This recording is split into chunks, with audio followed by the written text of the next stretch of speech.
అందరికీ ముందుగా దీపావళి శుభాకాంక్షలు. ఈరోజు స్పెషల్ దీపావళి సందడితో అందరూ కూడా చాలా బిజీగా దీపావళిని హ్యాపీగా ఎంజాయ్ చేస్తారు కదా.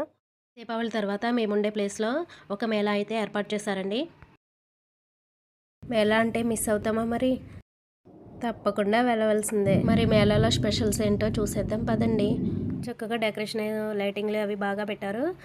తర్వాత ప్రోగ్రాంలు కూడా అరేంజ్ చేస్తారు. పాటలు డాన్స్లు అవి కూడా పెట్టారు. ఆ తర్వాత మేమైతే షాపులు చూడడానికి అయితే వెళ్ళాము. అక్కడ ఉన్నటువంటి డెకరేటివ్ ఐటమ్స్ అవి కూడా చాలా బాగున్నాయి. అవన్నీ కూడా ఒకసారి తిరిగి చూసేసిన తర్వాత పేస్ట్రీస్ దగ్గరికి వెళ్ళారు. అక్కడ పేస్ట్రీస్ అయితే తీసుకొని తిన్నారు, చాలా బాగున్నాయి. తర్వాత నూడిల్స్ దగ్గరికి ఇవన్నీ కూడా వాళ్ళ ఫేవరెట్ను టేస్ట్ చేసిన తర్వాత చక్కగా కూర్చుని కొద్దిసేపు ఆ తర్వాత ఇంటికైతే బయలుదేరాము. అంటే చిన్న చిన్న ఎంజాయ్మెంట్లు ప్రతి ఒక్కరి జీవితాల్లో ఉండాల్సిందే కదండి.